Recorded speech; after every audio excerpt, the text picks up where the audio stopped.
noches, nosotras somos Dos con Todo este martes 22 de abril año 2025. Espero estén bien. ¿Cómo estás, Mon? Muy bien, Dul. Sí, ya lista.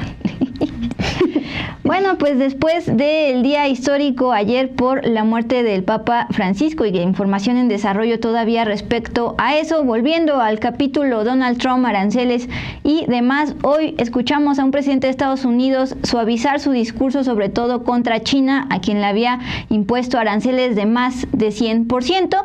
Esto después del comportamiento de los mercados con bastante incertidumbre, con pérdidas, incluyendo empresas de Elon Musk, empresario que ha ayudado en el gobierno de Donald Trump, y también con las advertencias que está dando el Fondo Monetario Internacional sobre el riesgo de ya una recesión económica. Entonces, de eso hablaremos y en el Con Todo, Mon, les tenemos información de quién está detrás de Conméxico, esta asociación que agrupa distintas empresas multinacionales, pero también empresas mexicanas, y que se dedica principalmente a comercializar productos ultraprocesados, productos chatarras, refrescos, que ustedes recuerdan, anunció la SEP una alianza con esta organización, con Conméxico. Hoy la presidenta Claudia Sheinbaum niega que haya un acuerdo, pero lo cierto es que desde la SEP sí celebraron que Conméxico, estas empresas que la integran, pues donarán, por ejemplo, básculas a las escuelas. Entonces les tenemos detalles de qué es esta agrupación y por qué es tan preocupante este encuentro con el secretario de Educación Pública a inicios de mes. Pues ahí está, y también, por cierto, hablaremos sobre lo que viene para Morena, hablando de Mario Delgado, ex dirigente de este partido. Entonces, una breve pausa y arrancamos.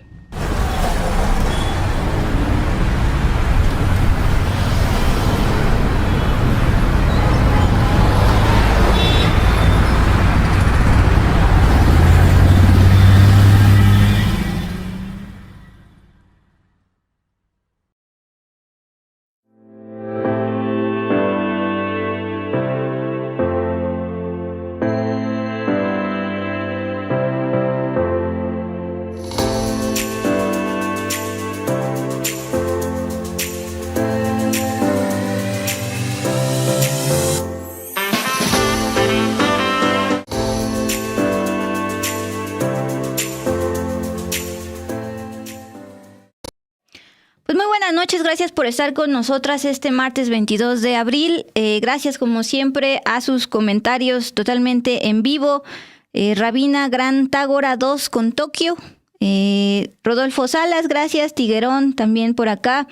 Llegando a este canal, un buen canal, Dos con Todo. Gracias por las recomendaciones. Doctor Master of Puppets, Luz María Martínez de Lucio. También por acá El Castigador. Hola, Dos con Todo. Saludos, chicas. Saludos. Alberto Chávez nos dice que el like 13,000 es para nosotras y para el chat. Entonces, muchas gracias, Alberto, a Juan Manuel, a Agustín Hernández, a Gerardo Meléndez, que nos deja también aquí un superchat. Muchas gracias. Y a todos ustedes que se están conectando. Sí, ya los voy saludando. Los voy a ir saludando. Salvador García Pérez nos da una petición particular, Mon. Dice un saludo a Monse y a Dulce. Por favor, comenten ampliamente sobre la respuesta de la presidenta Claudia Sheinbaum en referencia a las reuniones del secretario de Educación, Mario Delgado, con la industria chatarra. Pues qué mejor que tú, Mon. Justamente pues te has especializado en este tema. Entonces, qué bueno que podrás hablar al respecto. Y también Luz Clara nos saluda. Excelente noche. Tengan, Monse y Dulce. Ahora sí nos vamos con la información. Agradecemos el superchat y a ver si nos ganamos otro a lo largo de esta noche dándoles información. Pues hablemos del señor presidente de Estados Unidos, Donald Trump, a quien lo hemos visto con un comportamiento bastante intermitente, bastante volátil. Un día anuncia cierta fecha para aplicación de aranceles, pero llega esa fecha y pospone. El 3 de abril sí lo hizo, como lo había estado posponiendo, pero hoy vemos y escuchamos a un presidente Donald Trump suavizando bastante respecto al discurso que venía manteniendo, sobre todo del 3 de abril, cuando anunció los aranceles recíprocos frente a trabajadores del sector automotriz, y el de estos momentos. Esto se da en un contexto particular donde estamos viendo pues bastantes pérdidas millonarias para empresas de Elon Musk y de otros magnates, por supuesto, tecnológicos y de otros sectores.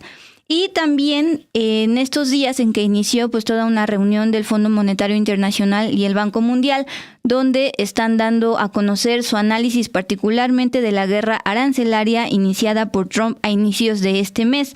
Es en este contexto en que pues está diciendo el presidente Trump que si China no acepta un acuerdo sobre comercio, es decir, si no se sientan a dialogar y negociar, como Trump estaba diciendo, primero que iba a recibir una llamada del primer ministro, luego dice que no va a haber tal, pero insiste en que sí puede haber una negociación, pero del otro lado no pasa nada.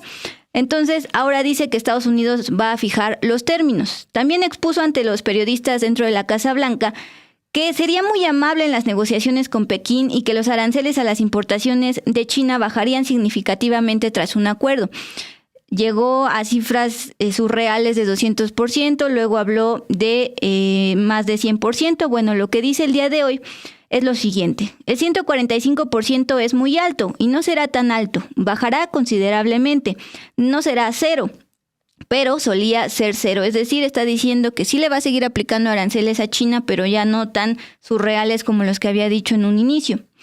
También aseguró que está preparando el terreno para un potencial acuerdo con Pekín sobre aranceles después de que Estados Unidos impusiera pues estos gravámenes, particularmente contra China, respecto a los aranceles más reducidos a una serie de países, incluyendo pues por supuesto Canadá, Europa y demás. México muy aparte, pues todo el tema de los jitomates, el tema del sector automotriz que siguen las negociaciones. Y entonces, pues vamos a escuchar a este presidente Donald Trump que por lo menos hoy, martes 22 de abril, le bajó a su tono en medio de pues justamente la incertidumbre tanto en mercados accionario y cambiario, como en ya las alertas rojas que está dando nada más y nada menos que el Fondo Monetario Internacional. Escuchemos. None whatsoever. Never did. The press runs away with things. No, I have no intention of firing him. I would like to see him be a little more active in terms of his idea to lower interest rates. This is a perfect time to lower interest rates. If he doesn't, is it the end? No, it's not. But it would be good timing. It could have taken place earlier, but no, I have no intention to fire. That's true. 145% is very high, and it won't be that high. It's not going to be that high. It got up to there. We were talking about fentanyl, where various elements built it up to 145. No, it won't be anywhere near that high. It'll come down substantially, but it won't be zero. It used to be zero. We were just destroyed. China was taking us for a ride, and just not going to have. It's not going to happen. We're going to be very good to China. Have a great relationship with President Xi. Bueno, este comportamiento en un ya volátil e impredecible presidente de Estados Unidos se da en medio de esta reunión de integrantes del Fondo Monetario Internacional y también del Banco Mundial, precisamente para analizar a detalle sus perspectivas, sus escenarios de lo que podría pasar si se aplican los aranceles recíprocos y demás amenazas y guerra arancelaria iniciada por Trump. Pues ya concretamente este mes, aunque se venía anunciando desde que era candidato. Bueno, en estos momentos se lleva a cabo pues precisamente un evento del Fondo Monetario Internacional y pues ya en hora de allá del otro lado del mundo, el miércoles ya 23 de abril, se estuvo analizando los resultados de este informe donde pues ve cómo el mundo podría no crecer tanto como habían estimado desde antes. Incluso ve una posible recesión para México, de eso vamos a hablar un poco más adelante. El Fondo Monetario Internacional estima que los riesgos para la economía de todo el mundo casi se han duplicado desde que precisamente el gobierno de Donald Trump apostó por la aplicación de aranceles a gran escala, desde que pasó del discurso allá la aplicación y mostrar incluso los porcentajes. Estas son palabras de el economista jefe del Fondo Monetario Internacional en la presentación del informe de perspectivas de la economía mundial, lo que ellos prevén que pase. Los riesgos para la economía mundial han aumentado y apuntan firmemente a la baja. Ante todo, si bien no proyectamos una recesión mundial aún, los riesgos que podrían materializarse este año han aumentado sustancialmente del 17% proyectado en octubre pasado, cuando todavía no ganaba Trump, al 30% actual. Casi se duplicó. Explicó que en un escenario alternativo que excluye la aplicación de aranceles recíprocos, es decir, si finalmente no los aplica Trump y logra los otros países negociar con él, el crecimiento mundial habría experimentado solo una modesta rebaja al 3.2% este año 2025. Pero considerando el escenario en que sí se apliquen los aranceles, el Fondo Monetario Internacional predice que la economía global crecerá este año un 2.8% y para el próximo 2026 un 3%.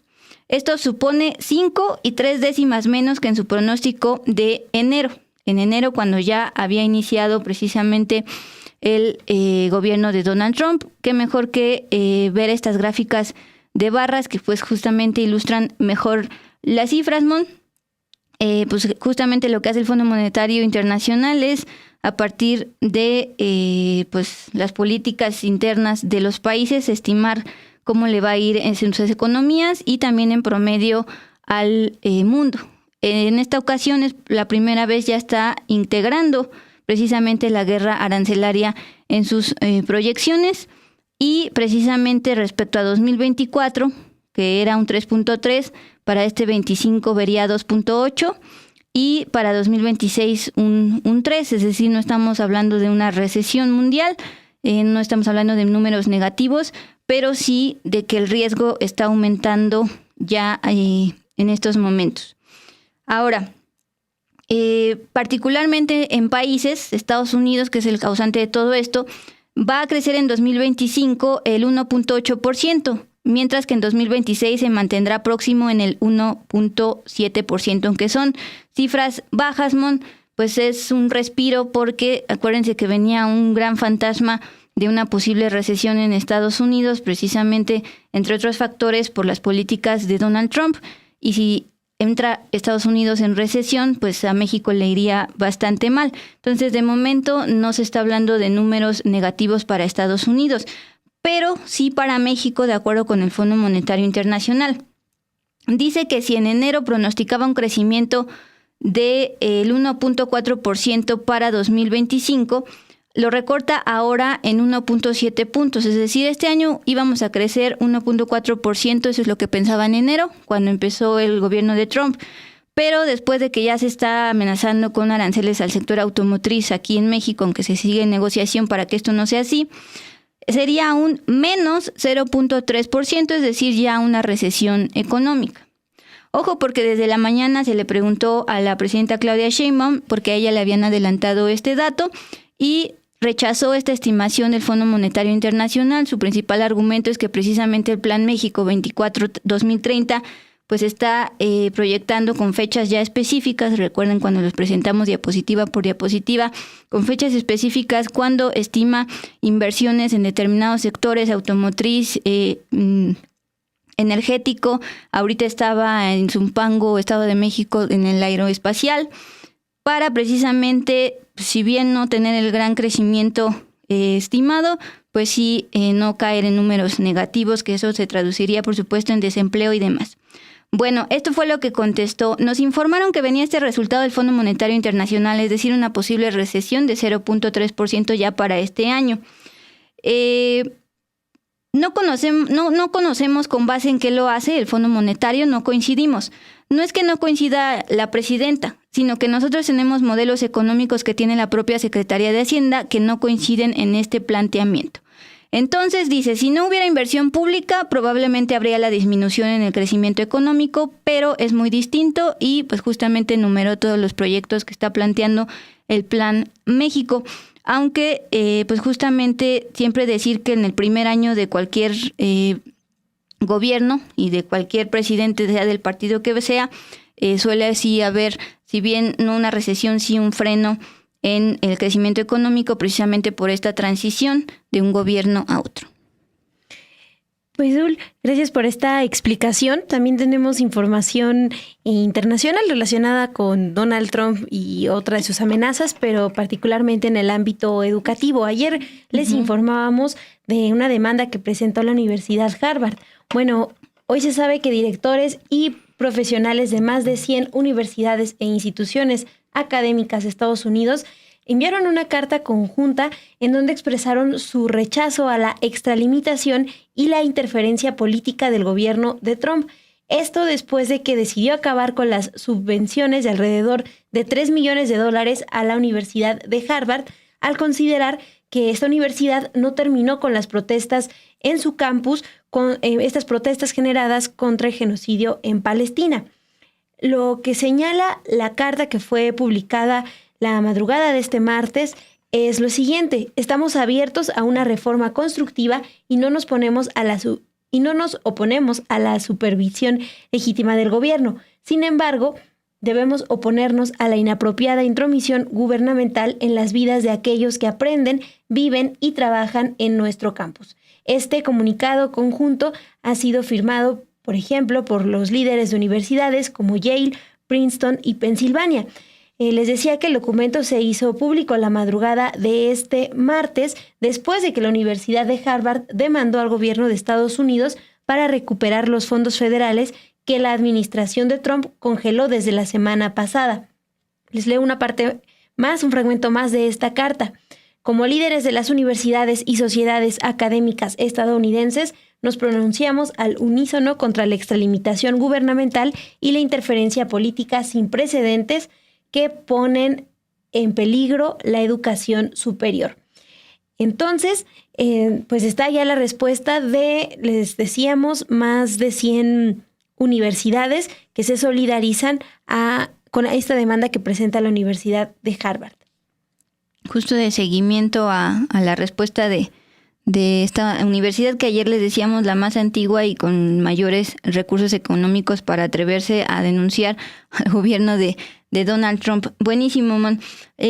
Vámonos ahora sí a decirles lo que está pasando con Morena, que justamente es el partido en el poder, el que tiene mayoría en el Congreso Federal, Senado y diputados, el que tiene pues casi también mayoría de gobernadores en los 32 estados de la República, el que está en el Poder Ejecutivo y pues también 3 ministras afines a este movimiento en el Poder Judicial.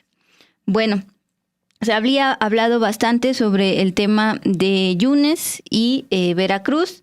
Finalmente él decide, pues después de lo que decide precisamente el Consejo, la Comisión Nacional de Honestidad y Justicia, pues no continuar con su militancia en Morena. Y la gran pregunta era qué iba a pasar entonces con Alejandro Murat, exgobernador de Oaxaca, expriista y señalado, entre otras cosas, por pues tener relación con despojos allá en Oaxaca. Bueno, pues resulta que ya la Comisión Nacional de Honestidad y Justicia desechó una queja interpuesta por el Comité Estatal de Oaxaca, de Morena en Oaxaca, para analizar la decisión de afiliar a Morena a Murat. Es decir, en pocas palabras, el senador sí ya es oficialmente militante de Morena. Esto lo confirmó el gobernador de Oaxaca, Salomón Jara, a quien habíamos visto apoyar a la gobernadora de Veracruz, Rocío Nale, cuando ella se manifestó en redes sociales contra la afiliación de Yunes. Bueno, Salomón Jara, el gobernador de Oaxaca, aclaró que él no fue quien interpuso la queja y reveló lo siguiente: tengo entendido que la Comisión Nacional de Honestidad ya resolvió y desechó el recurso. En el tema de Yunes, pues dijo que no podía por cuestiones de que estaba también en Acción Nacional, no podía dobletear en partidos. Bueno, pero ojo, porque no se va a quedar así. Ya presentaron un recurso ante el Tribunal Electoral del Poder Judicial de la Federación para impugnar la resolución de esta Comisión para la Honestidad y Justicia de Morena. Sí, Duli, esto es importante porque recordábamos que desde febrero, cuando se anunció la afiliación del exgobernador priista a Morena, Alejandro Murat, pues se avivaron tensiones en el partido. Senadores como Laura Estrada, Antonio Morales y Luis Alfonso Silva de Oaxaca rechazaron desde entonces esta noticia y argumentaron que la incorporación de Alejandro Murat a Morena va en contra de los valores fundamentales del partido. A estos llamados, estos reclamos, también se sumaron otros senadores de Morena y del Partido Verde Ecologista, que después de que la Comisión Nacional de Honestidad y Justicia confirma que no aprobó la afiliación de Miguel Ángel Yunes, pues también estos legisladores de Morena y del Partido Verde llamaron a Alejandro Murat a que se separara por decisión propia del partido por pues justamente no ser congruente con lo que los ideales que promueve Morena. Y también decías, Dul, que desde hace unos meses el gobernador de esa entidad, el gobernador de Oaxaca, Salomón Jara, se opuso a la afiliación de Alejandro Murat. En febrero, en una conferencia de prensa, el gobernador Salomón Jara planteó incluso que los exgobernadores priistas José Murat y Alejandro Murat buscan un acuerdo en lo oscurito con su gestión. Y esto pues en el contexto de los reclamos por la afiliación de Alejandro Murat a Morena. También me parece importante recordar que el actual senador de Morena, Alejandro Murat, pues desde que recibió estas críticas por su afiliación, ha dicho que Morena desde el inicio lo han tratado muy bien y que quienes lo están criticando es porque tienen piel sensible y siempre se ha limitado a negar los señalamientos de corrupción en su contra. Textualmente lo que ha planteado el exgobernador de Oaxaca, Alejandro Murat, es que en Morena lo han tratado de poca madre. Así ha dicho ante medios de comunicación cuando le preguntan esta parte. Y pues insiste que él ha apoyado a la presidenta Claudia Sheinbaum y no tiene por qué salir del partido, pero como bien dice Zul, pues ya hay un recurso ante el Tribunal Electoral del Poder Judicial para definir si sí o no va a seguir siendo militante de Morena, aunque por ahora la Comisión Nacional de Honestidad y Justicia desechó ya la queja que había interpuesto el Comité Estatal de Oaxaca. Pues no queda claro los argumentos como tal de la comisión, así como sí aclaró por qué Yunes no podía ser militante de Morena porque estaba en Acción Nacional. Pues también, así como decía que en Morena lo tratan bastante bien, repitió en varias declaraciones a la prensa que para atrás ni para echar vuelito, como algo así decía, sí. También en un tono pues bastante prepotente el exgobernador de Oaxaca. Hasta el momento no se ha pronunciado al respecto de la decisión de que sí, oficialmente ya es militante de Morena, este expriista.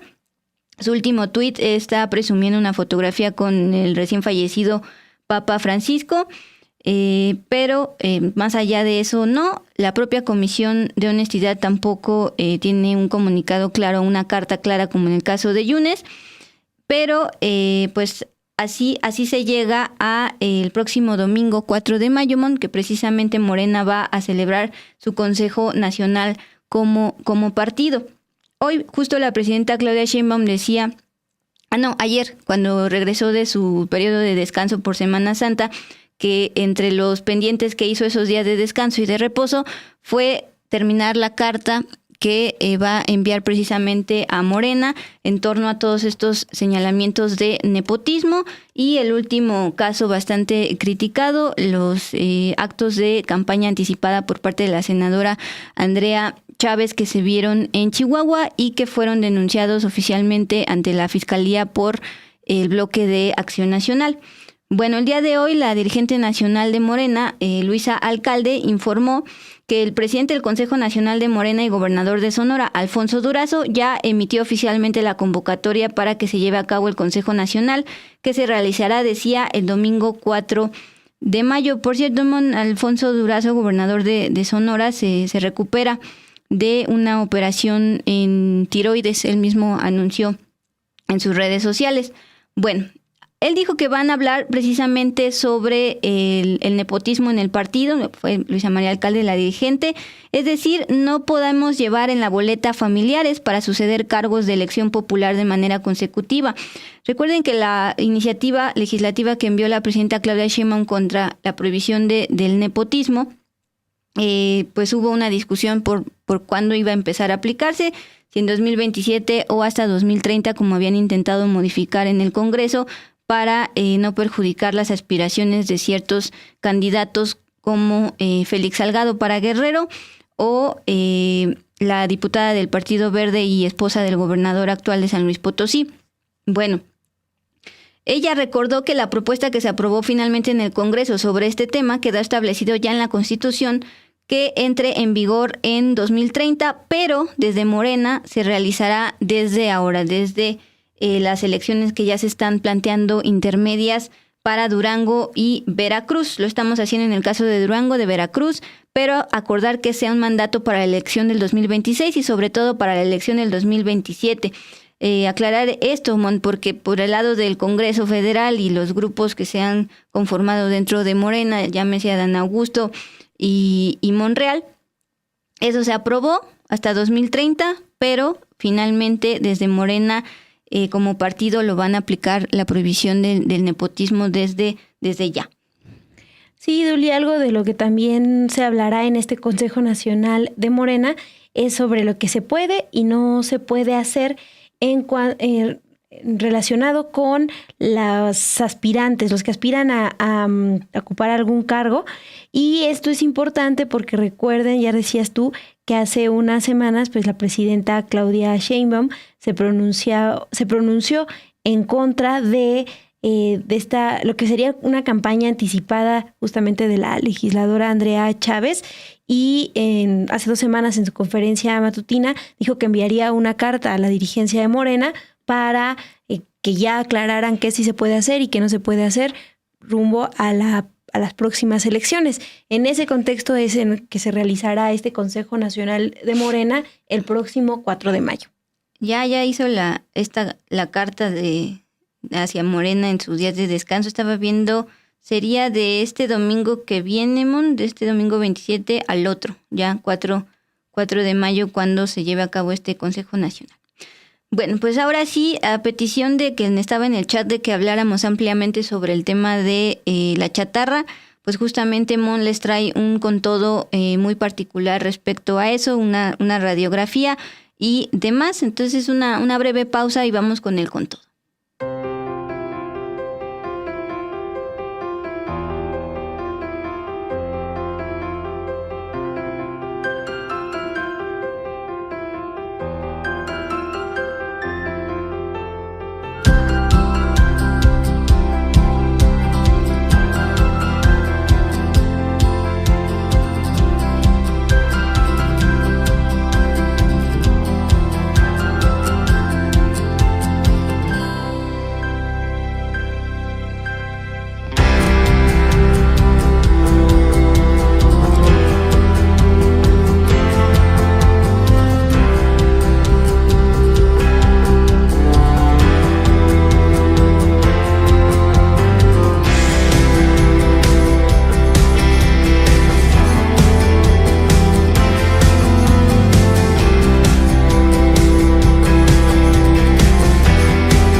Este 22 de abril, la presidenta Claudia Sheinbaum negó que exista un acuerdo entre su gobierno y las empresas de productos ultraprocesados y las refresqueras que pueda poner en riesgo la estrategia para sacar la comida chatarra de las escuelas. Esto pese a que desde la SEP hace unos días celebraron la alianza con la asociación conocida como Con México, que agrupa precisamente a estas empresas distribuidoras de productos chatarra. ¿Qué es Con México? De eso les hablamos en este Con Todo.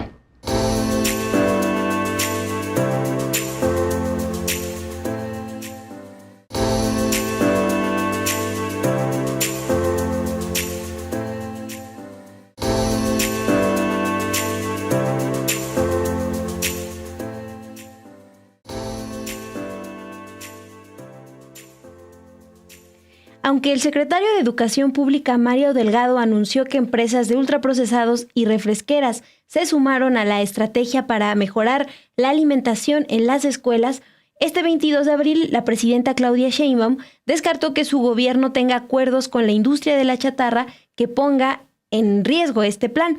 En los últimos días, el acercamiento de la SEP con el Consejo Mexicano de la Industria de Productos de Consumo, Con México, ha sido criticado porque la agrupación tiene una trayectoria marcada por promover productos que enferman a la población, pero también es conocida por debilitar y oponerse a políticas públicas a favor de la salud a través del cabildeo y de sus conexiones con políticos de distintos niveles.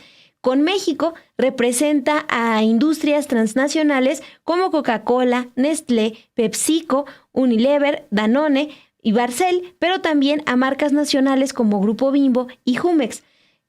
Todas estamos viendo en pantalla justamente un gráfico que elabora el Poder del Consumidor, que nos deja ver parte de las empresas que forman parte de ConMéxico, este consejo con el que Mario Delgado se reunió a inicios de abril. Y que la mayoría de los productos de estas empresas, si se fijan, tienen el etiquetado claro de alto en azúcar, alto en grasas, edulcorantes prohibidos para niños, alto en sodio, que finalmente se traduce en diabetes, hipertensión y demás enfermedades. Así es, y además de todas estas empresas que, como bien dices, pues comercializan principalmente productos ultraprocesados, refrescos y bebidas azucaradas, esta agrupación también está conformada por marcas alcoholeras como Heineken y José Cuervo. Por eso es que también ha generado bastante molestia esta reunión con la SEP. Varias empresas que forman parte de ConMéxico también pertenecen a otras cámaras empresariales como el Consejo Coordinador Empresarial, la Asociación Mexicana de Bebidas, que antes su nombre era Asociación Nacional de Productores de Refresco y Aguas Carbonatadas, y les doy todo ese nombre para que ustedes vayan dimensionando quiénes integran estas empresas. También las empresas que forman parte de ConMéxico son a su vez integrantes de la Asociación Nacional de Tiendas de Autoservicio y Departamentales o de las Cámaras Industriales de los Estados Unidos Mexicanos, la CONCAMIN. Y esta conexión entre ConMéxico y las distintas cámaras empresariales que les acabo de mencionar le ha permitido consolidar su influencia en el ámbito político. Así, cuando estas empresas participan dentro de procesos como las discusiones de normas oficiales mexicanas, por ejemplo, empresas como Coca-Cola o Nestlé pueden estar representadas por múltiples cámaras, no nada más por ConMéxico. En esas mesas pues se sientan representantes de ConMéxico que a su vez representan a Coca, a Kellogg's, a Nestlé, pero también representantes del Consejo Coordinador Empresarial al que también pertenecen Coca-Cola, Kellogg's, Nestlé. Entonces están muchísimo más representadas. Ana Larrañaga, investigadora en el Poder del Consumidor y quien ha documentado las estrategias de las industrias de ultraprocesados para evitar regulaciones en los últimos años, explicó que ConMéxico tiene entre sus filas a cabilderos o personas que mantienen buenas relaciones con diferentes políticos. Así acercan su agenda a estos espacios de toma de decisión. Y es importante también recordar cómo surge ConMéxico, incluso el año en el que fue creada, porque nos dice mucho de lo que estamos viviendo actualmente, esta invasión de ultraprocesados. Bueno, ConMéxico fue fundada en 1996, 2 años después de la entrada en vigor del Tratado de Libre Comercio de América del Norte, ahora el TEMEC. Este tratado que, como ustedes saben, permitió la entrada a nuestro país de productos ultraprocesados, algo que cambió la alimentación, la agricultura y la cocina mexicana. Jaime Zabludovsky, quien fue subjefe negociador para el Tratado de Libre Comercio de América del Norte entre 1990 y 1994, esto durante el gobierno de Carlos Salinas de Gortari, dirigió ConMéxico por al menos 16 años. Actualmente la presidenta ejecutiva de ConMéxico es Claudia Jáñez, y también tiene pues antecedentes en trabajar en estas grandes empresas señaladas por enfermar a las personas. Ella fue expresidenta de DuPont en Latinoamérica, una empresa de agroquímicos sancionada en Estados Unidos justo por esto, por causar enfermedades a la población.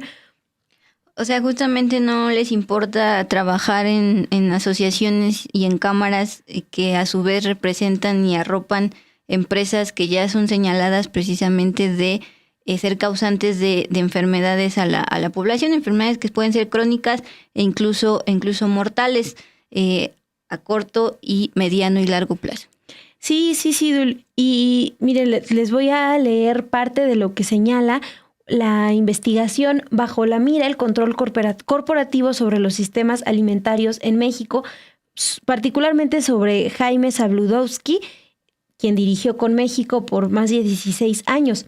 En varias ocasiones, Zabludovsky acudió de manera personal a cabildear en contra de las reformas en el etiquetado de alimentos al Senado de la República y a la Cámara de Diputados, así como la norma 051, que es la norma que permitió que se implementara el etiquetado de advertencia de los sellos estos negros que nos dicen si tiene exceso de sodio, exceso de azúcares, que está en vigor desde el 2020. Esto para identificar pues el tipo de perfiles que forman parte de CONMéxico. Ana Larrañaga, autora de este estudio, recordó que el economista Zabludovsky se convirtió en 2005 a su vez en socio fundador y presidente de ICOM Inteligencia Comercial. Esta firma brinda servicios de diseño e implementación de estrategias de cabildeo en México y Estados Unidos. Esta investigación también resalta que entre los servicios de ICOM está el monitoreo sistemático de iniciativas federales y estatales, la identificación de actores y tomadores de decisión y el acercamiento con tomadores de decisión para promover intereses. Básicamente, pues se están dedicando a estas estrategias de cabildeo. Los clientes de ICOM incluyen las cámaras empresariales que se han opuesto a las políticas de etiquetados claros de productos chatarra. Ahí estamos viendo en pantalla una imagen, una gráfica que elabora El Poder del Consumidor en este informe que les citaba, bajo la mira el control corporativo sobre los sistemas alimentarios en México. Está actualizado hasta el 2023, pero sí nos deja ver que Jaime Zabludovsky, que dirigía CONMéxico, a su vez era vicepresidente y socio fundador de esta firma que se encargaba de ofrecer servicios de cabildeo a todas esas cámaras que a su vez representan a las empresas que nos enferman, a Coca-Cola, a Nestlé, a Bimbo. Aparte de cabildeo y de tener todas esas alianzas, pues obviamente tienen el brazo distribuidor, que es la ANTAD. Es decir, no es lo mismo que tú vayas a un tianguis o un mercado público para adquirir verduras, a ir a un Chedraui donde también ya pues vienen de otros países ya con agrotóxicos, o bien un 7-Eleven donde entras y todo lo que ves en todos los pasillos tienen etiquetado claro, ya sea de alto en grasas, azúcar y demás. Igual insistir que todo esto afecta a la población en cuanto a generación de enfermedades bastante serias y bastante crónicas y mortales. Y justo, Dula, además de todos estos productos que, como bien dices, comercializan, pues algo que también caracteriza a CONMéxico es cómo han actuado para frenar distintas políticas en pro de la salud pública. Ana Larrañaga pues nos recuerda en entrevista que durante el gobierno del expresidente Enrique Peña Nieto, la agrupación CONMéxico formó parte del Comité Asesor del Observatorio Mexicano de Enfermedades No Transmisibles, que se encargaba de emitir recomendaciones de política pública a la Secretaría de Salud, pero pues esta organización, como parte de este observatorio, constantemente defendía que no hay pruebas sobre que el consumo de estos productos ultraprocesados dañen a la salud. Entonces estaba pues realmente oponiéndose a estas políticas públicas a favor de la salud. Y también durante el gobierno de López Obrador, CONMéxico pues hizo ahí su trabajo de cabildeo en el Congreso para evitar que se aprobara el etiquetado frontal de advertencia tal como lo conocemos. Vamos a escuchar estos dos ejemplos que nos cuenta Ana Larrañaga. Durante el sexenio de Enrique Peña Nieto, se forma OMENT, que era el Observatorio Mexicano de Enfermedades No Transmisibles. El OMENT tenía un consejo asesor cuya función era pues justamente emitir recomendaciones de política pública a la entonces Secretaría de Salud, al gobierno federal, digamos, que acababa en ese momento de emitir una alerta epidemiológica por los crecientes casos de diabetes que estaban y siguen realmente mermando la salud de nuestra población. Entonces, bueno, pues, ¿qué sucede? Que CONMéxico forma parte de este comité asesor y además tiene presencia en todos los grupos de trabajo prácticamente de este observatorio del OMENT. Y bueno, pues el papel que desarrolla dentro de ese observatorio esta agrupación industrial, pues es completamente de desestimar toda la evidencia científica que en ese momento se estaba presentando. Se opusieron también a la adopción de etiquetados claros en los empaques de alimentos y bebidas y sobre todo también en ese momento hicieron un cabildeo muy, muy fuerte en contra de cualquier intento regulatorio sobre la publicidad que se dirige a infancias, ¿no?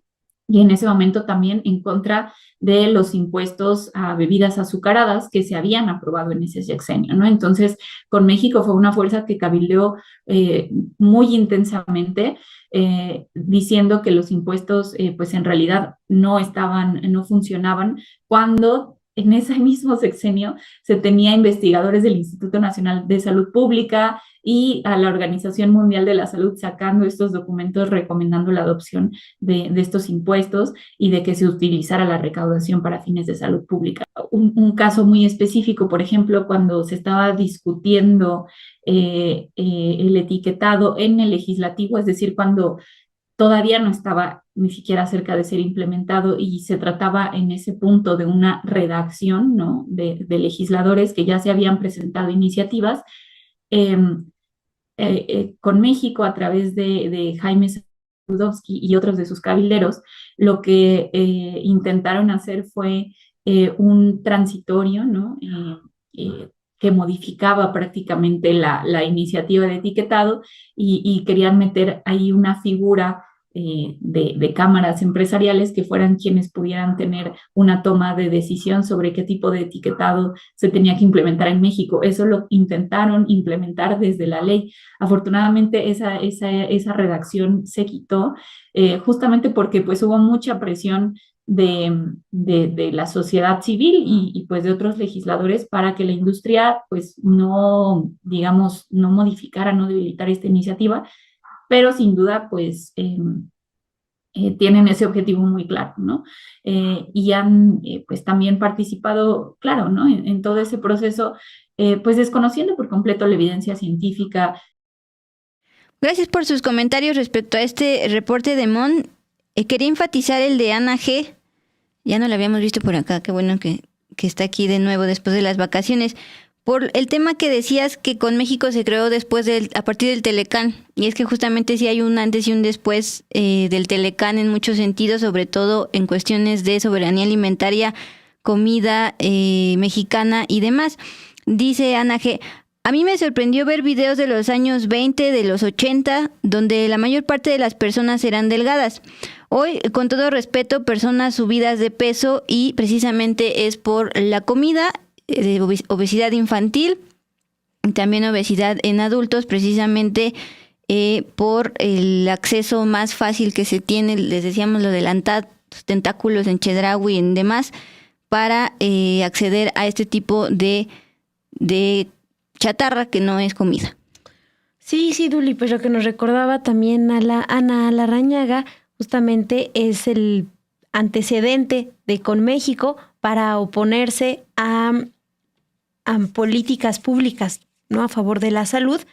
Y pues en el caso del gobierno de Enrique Peña Nieto, por ejemplo, había antecedentes de que estaban defendiendo el etiquetado anterior que se llamaba Guías Diarias de Alimentación, que seguramente ustedes lo recuerdan, era muy súper confuso. Era muy, muy difícil de entender. Esta es una imagen de una campaña que impulsó Con México durante el gobierno de Peña Nieto, se llamaba Checa y Elige, y ahí invitaba pues a la gente a analizar, a sumar las calorías de lo que se estaban comiendo para mantenerse pues sanos. Está muy difícil. Incluso el análisis que se hacía en su momento de este etiquetado, el análisis que hacían expertos en nutrición y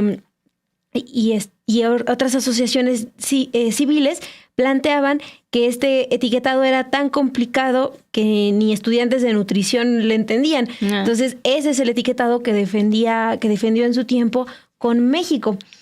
Además, le apuestan, se supone que al libre albedrío y a la libertad de decisión, porque es Checa y Elige.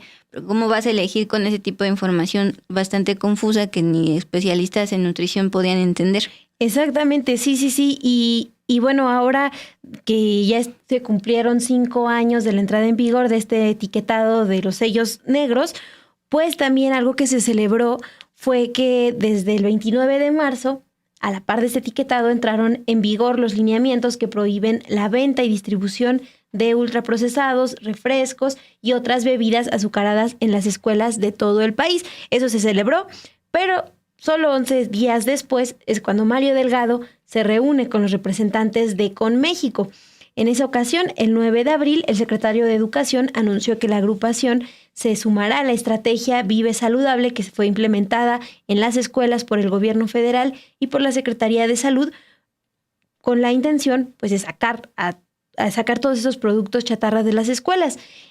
El secretario de Educación anunció que CONMéxico se sumaría a esta estrategia con la donación de básculas, materiales para promover actividad física e información de investigaciones científicas sobre alimentación y salud.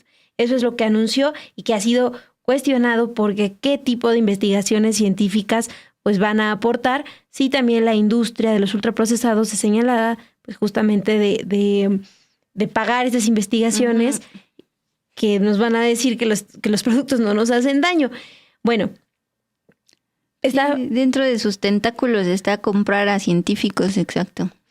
Y pues recuerden que esta información, la información de esta reunión de CONMéxico, de los directivos de 27 empresas agremiadas a CONMéxico con el titular de la SEP, pues fue cuestionada también por Hugo López-Gatell, ex subsecretario de Prevención y Promoción de la Salud. Lo cuestionó también en una entrevista aquí con Sin embargo al aire para Café y Noticias, en donde cuestionó la alianza y comparó la actuación de Mario Delgado con funcionarios de los gobiernos de Felipe Calderón y Enrique Peña Nieto, quienes, dijo, se caracterizaron por mantener una relación de protección y defensa a los intereses privados y corporativos en lugar de cumplir la responsabilidad de garantizar entornos saludables para las infancias y adolescentes. Hoy la presidenta Claudia Sheinbaum se pronunció sobre el tema.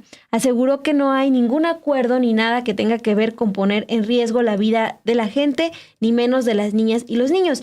Esto pues sí llama la atención porque en el comunicado que publica la SEP incluso reconoce que se plantearon posibles áreas de colaboración con estas empresas que integran CONMéxico, además de confirmar esta donación de básculas y materiales para promover actividad física. Vamos a escuchar lo que respondió la presidenta Claudia Sheinbaum al ser cuestionada por nuestra compañera Nancy Gómez el día de hoy desde Palacio Nacional. ¿Cuál es la lógica de este acuerdo que se anunció recientemente por parte de la SEP y si se han firmado otros acuerdos con estas mismas empresas o este consejo? No son acuerdos, okay. O sea, no, porque han criticado mucho a Mario, lo he visto en las redes, de que cómo es posible si está promoviendo vida saludable, se reúna con la Coca-Cola y con… No hay ningún acuerdo ni nada que tenga que ver con poner en riesgo la vida de la gente, ni menos de las niñas y los niños. El programa de vida saludable tiene el objetivo de alimentación saludable en las escuelas, la prohibición de la comida chatarra en las escuelas. A él lo convocan a esta reunión, él va y sencillamente explica en qué consiste el programa. Pero no es que se haya firmado a cambio de algo, que nada. Entonces, no… ¿Cómo creen que si la Coca-Cola hace mucho daño? Que me perdone la Coca-Cola, ¿verdad? Pero todo en abuso hace daño. Entonces, no hay nada que tenga que ver con algún acuerdo que haya hecho la Secretaría de Educación Pública con estas empresas para afectar el programa de vida saludable. Sí, justo porque, como mencionaba, ha habido muchas críticas hacia el titular de la Secretaría de Educación. Sí, okay. Y bueno, digo, se entiende a lo mejor que no les haya gustado que se reuniera, pero que quede muy claro que él no hace ningún acuerdo de ningún tipo y que el programa sigue su curso y que la reunión en todo caso era para explicar por qué el programa. En este sentido de la lucha por el etiquetado en todos estos alimentos, que justamente se volvió un ejemplo durante el sexenio del expresidente López Obrador, cuando aparecieron estas etiquetas alertando sobre pues, los altos contenidos de sodio, grasa o azúcares, ¿hay interés del sector salud o de la SEP o de parte del gobierno federal de modificar o eliminar o modificar para eliminar esas etiquetas o para fortalecer la medida? No. Okay. O sea, por eso les digo que no hay nada a cambio de aquella reunión. Y para el etiquetado continúa, el programa de vida saludable continúa, el que no se venda comida chatarra ni dulces en las escuelas continúa, todo como va. En todo caso fue una reunión informativa, no tuvo absolutamente nada que ver. Bueno, eso es lo que dice la presidenta Claudia Sheinbaum, que claramente contrasta con el anuncio que hace el secretario de Educación Pública sobre la participación de estas empresas que integran con México en la estrategia Vida Saludable. Y vamos a recordar cuál es el daño que causan todos estos productos comercializados por Conméxico. El consumo de refrescos y productos ultraprocesados se ha relacionado directamente con el aumento en enfermedades cardiovasculares y diabetes en México. Por ejemplo, una investigación publicada en enero de este año en la revista científica Nature Medicine mostró que México encabeza la lista de los 30 países más poblados del mundo con los mayores números de nuevos casos de diabetes atribuibles al consumo de refrescos y otras bebidas azucaradas. También estimó que 1 de cada 3 de los casos nuevos de diabetes en el país se debe a su consumo. Mientras que, hablando particularmente de lo que se consume en un día a día en las escuelas, una auditoría realizada por la organización El Poder del Consumidor en 2022 calculó que en un día de escuela las y los estudiantes consumen en promedio 550 calorías extras provenientes de productos chatarra.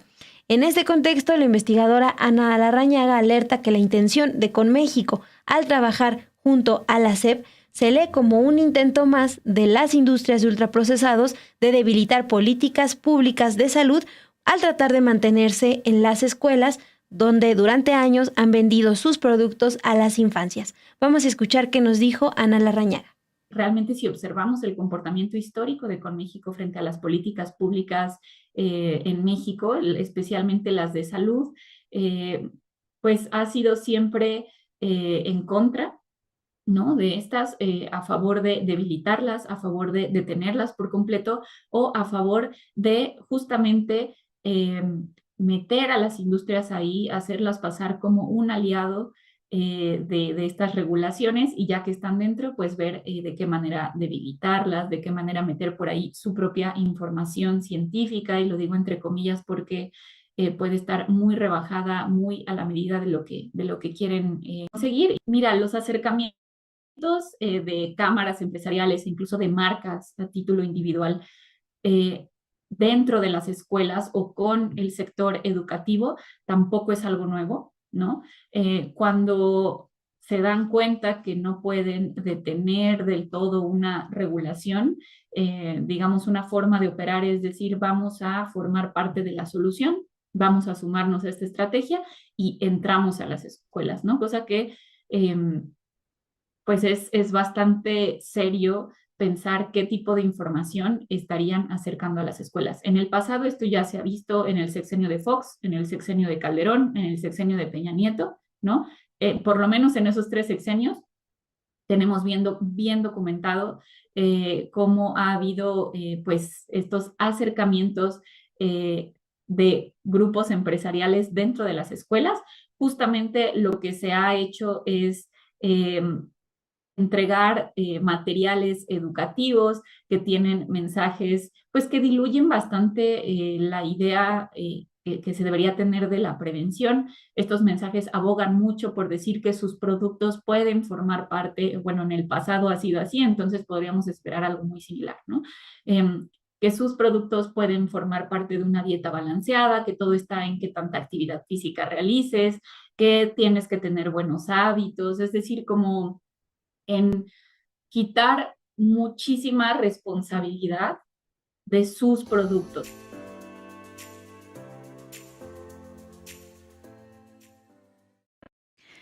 Bueno, pues muchas gracias, Mon, por este amplio análisis sobre ponerle rostro a la industria chatarrera y pues todos sus tentáculos dentro del poder político, precisamente para tener tanta influencia en la salud, en las políticas públicas. Dice Gerardo Meléndez, ese comentario de la presidenta parece no reconocer que el pueblo de México ya despertó. Lo siento, presidenta, pero se equivocó al asegurar que no había habido un acuerdo cuando en esa misma publicación de CEP manejan ese concepto.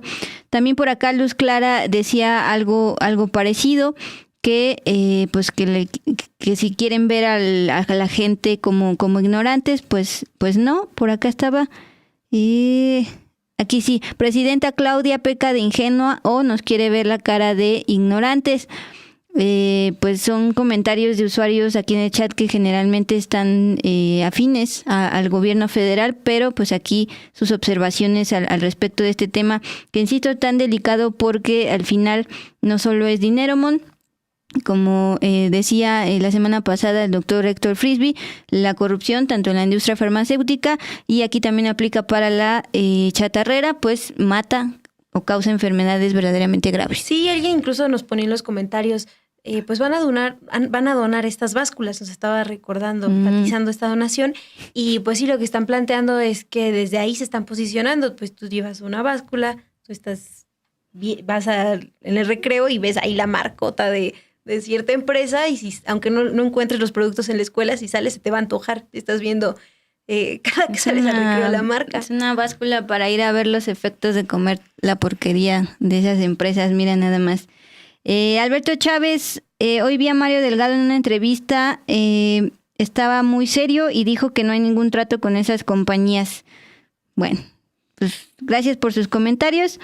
Y fuera Mario Delgado de la CEP, dice Rodolfo Salas. Nos vamos rápidamente con la última nota de esta noche, ya en la sección del cierre, porque es la fiscal de la Ciudad de México, Berta Alcalde Luján, hoy ofreció una rueda de prensa para dar pues cómo ha sido sus primeros 100 días de trabajo en esta fiscalía. Recuerden pues que el año pasado, en vísperas navideñas, fue ratificada por el Congreso de la Ciudad de México como la fiscal, después de que Ernestina Godoy no fue ratificada meses antes, debido a que el PAN votó en contra, pues en un bloque ahí armado. Finalmente Ernestina Godoy se volvió la consejera jurídica de la presidencia y Berta Alcalde, pues hablábamos del famoso nepotismo dentro de Morena, pues ya está en la Fiscalía de la Ciudad de México. Bueno, ¿qué ha hecho más allá de las críticas precisamente por nepotismo? En respecto a los feminicidios aquí en la Ciudad de México, la fiscal Berta Alcalde expresó que ha fortalecido la Fiscalía de Investigación del Delito de Feminicidio. Hay una fiscalía especializada en esto, la cual, de acuerdo con los datos, reporta una disminución de 30% en el número de casos registrados. También se está aplicando el protocolo de investigación ministerial, policial y pericial de los delitos de feminicidio y también de transfeminicidio, un protocolo que pues ya le apuesta a la perspectiva de género para no revictimizar. Además, también están siguiendo las recomendaciones emitidas por la Comisión de Derechos Humanos de la Ciudad de México precisamente sobre la necesidad de actualizar estos protocolos de investigación en el delito de feminicidio. Particularmente de un caso, la titular de la Fiscalía profundizó precisamente sobre Miguel N., feminicida que estuvo en la cárcel por varios feminicidios allá en Iztacalco, Ciudad de México. Él falleció el pasado 13 de abril dentro de la cárcel. Decía la fiscal, todavía no hay una explicación final de cómo falleció, pero a partir de la noticia de que había muerto dentro de la cárcel Miguel N., autor de bastantes feminicidios, las víctimas empezaron a declarar a la prensa que sentían que entonces con ello ya no había justicia. Justamente la fiscal les da un mensaje. A las víctimas indirectas quiero dejar en claro que si bien se puede dar el sobreseimiento del caso por la muerte de este sujeto en términos procesales, la investigación no termina aquí. El proceso no termina aquí, ni el proceso de reparación, ni el proceso de búsqueda de la verdad. Vamos a continuar con la iniciativa de contar con una unidad específica que logre determinar incluso posibles víctimas adicionales a las ya reconocidas por la Fiscalía. Eso en torno a los feminicidios. También respecto a la desaparición de personas, pues actualmente, de acuerdo a lo dicho en esta fiscalía, hay 778 carpetas de investigación abiertas por desaparición de personas en la Ciudad de México en medio de toda esta crisis de desaparición de personas a nivel nacional. Bueno, ella explicó que la próxima semana, ojo con esto, junto con la jefa de gobierno Clara Brugada, van a presentar todo un plan de búsqueda y localización de personas desaparecidas como parte de la reciente creación del Gabinete de Búsqueda de Personas Desaparecidas. Acuérdense que mucho se habló sobre un hallazgo de una fosa en el Ajusco. Hubo bastantes comentarios negativos al respecto por la fuente, pero también del otro lado de la Ciudad de México, eso fue en el Ajusco, en el sur, en el norte, en la Gustavo Amadero, hay una sierra donde también colectivos de familiares de personas víctimas de desaparición hacen precisamente búsquedas por la posibilidad de hallar indicios de sus familiares. Entonces esto es tanto en el sur como en el norte. Ahora, el caso de los fotoperiodistas Berenice Giles y Miguel Ángel Rojas, que fallecieron durante un evento musical en Parque Bicentenario, esto el 5 de abril, pues informó la fiscal de la Ciudad de México sobre los avances en la investigación. Esto fue lo que dijo. Lo que podemos adelantar es que tenemos investigadas ya a 4 empresas importantes, entre ellas una que fue la encargada de presentar el plan de protección civil, que fue supervisar el plan de protección civil, porque se subcontrató a una empresa encargada de este punto.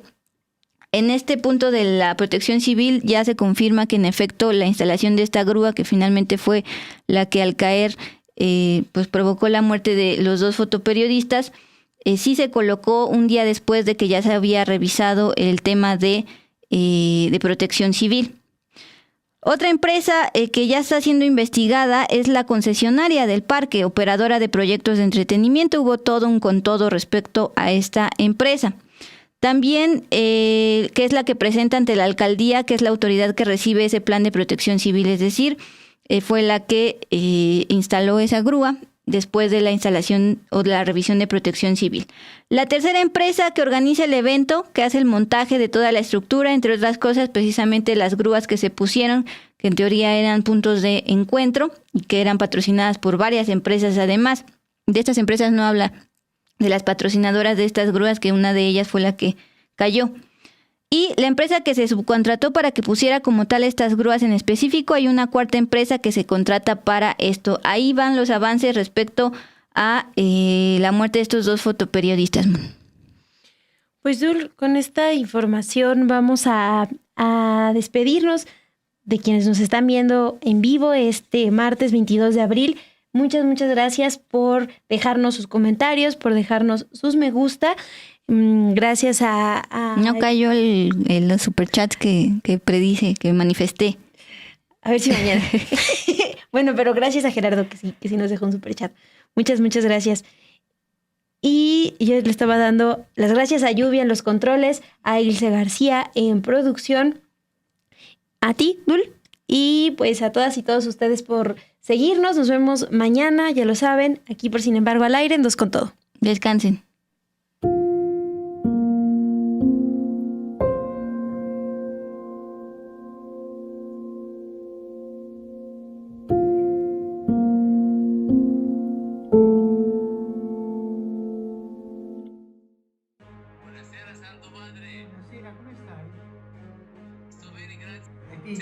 Cosa avete mangiato oggi?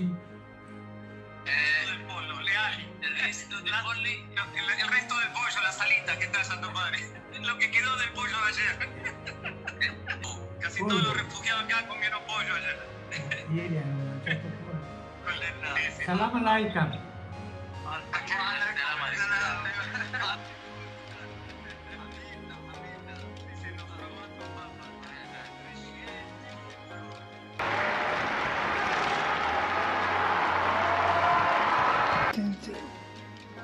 Pater, os filhos